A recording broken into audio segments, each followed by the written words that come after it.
Hello, ladies and gentlemen. This is Anthony Mango of Smark Out Moment here with the hardcore legend himself, TNA star and former world champion Mick Foley. Mick, it's an honor having you today. Thank you so much for joining us. Hey, thank you very much for having me. Just a slight warning. If you hear some tire marks and some screams of terror, it means that talking and doing this interview while driving in New York City was not a good idea. So it won't be the entrance music, will it? No, it will not be the entrance. No, I should be okay. I've been breaking this particular New York State law for a long time. Now, I know you got a lot on your plate today, a busy schedule ahead of you, so I don't want to keep you too long. We'll keep this short and sweet. There's so much I could talk to you about, but the main focus today is your new book, Countdown to Lockdown, hitting shelves October 1st, tomorrow. First things first, if you could, Mick, why don't you give the listeners a quick rundown of what the book is about? Oh, man, I think they ought to just read your review. I think you did a really good job of encapsulating it, but I will say, it kind of takes off in a way from where the Hardcore Diaries left off. I was a big fan of the X-Files. They always had their mythology episodes, which, traced, it was traced a long-term story arc, and then they would intersperse those with several episodes that had nothing to do with the long-term story. So that's kind of what I do here. I kind of throw in the long-term mythology episodes of my decision to leave WWE and come someplace new and bold, and I intersperse those with the countdown chapters, which really take an in-depth look behind the scenes at the 5 weeks leading up to my lockdown match with Sting. Now, for those that may be wondering, why did you choose your match with Sting at Lockdown to be the end game of the book, rather than building up to your debut at TNA in general? Well, you know what? This was the first time I had ever kind of sold the idea of a book before it was either completed or it was written at all.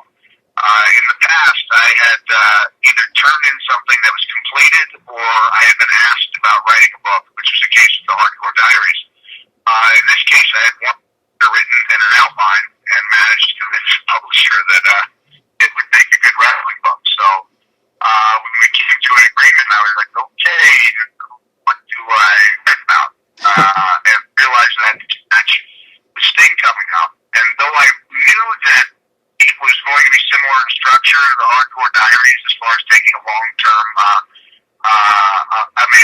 a very vivid behind-the-scenes look at a short period of time, I thought fans might enjoy having the opportunity to compare and contrast the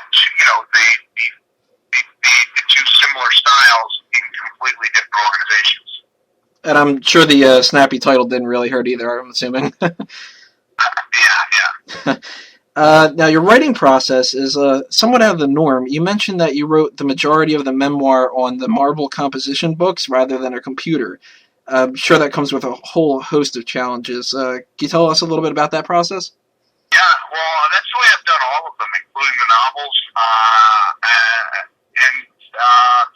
I think it's a little sad in a way that if I write anything in the future, any kind of book, it will be done on a keyboard, because I learned towards the end of this process that no matter how poor a typist I am, and I am poor, I'm still quicker than I am with a pen and a pad of paper.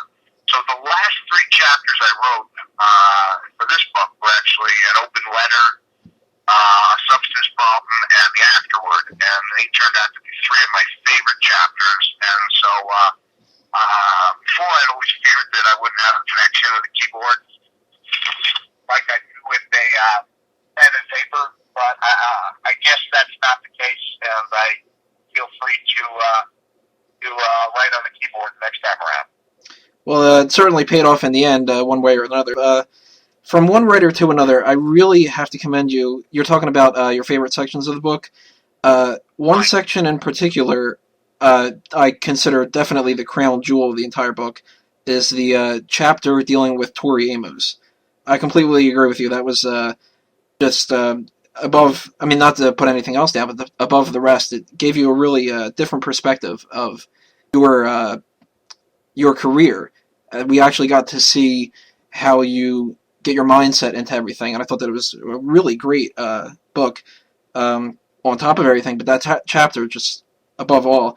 And as I said in my review, I felt that this was really a spot that showcased the full potential of your writing talent, and there was just some beautiful passages in it.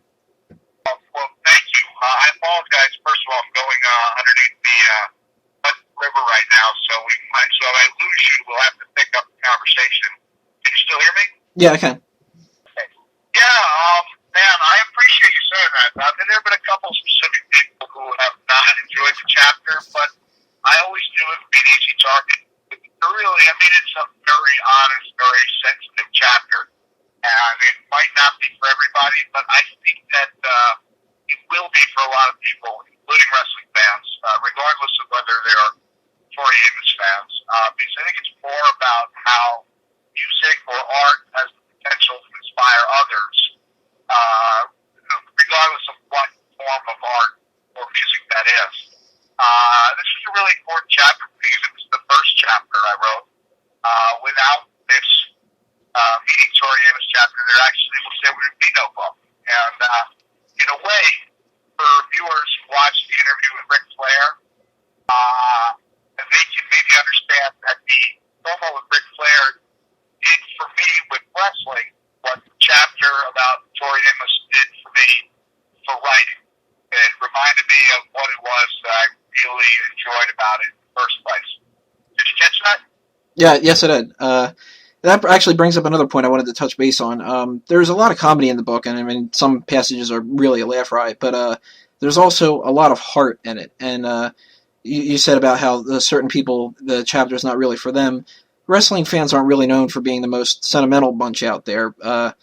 Did it ever cross your mind when you were writing that maybe the target audience wouldn't be as receptive to the passages that rank lower on the WrestleMeter?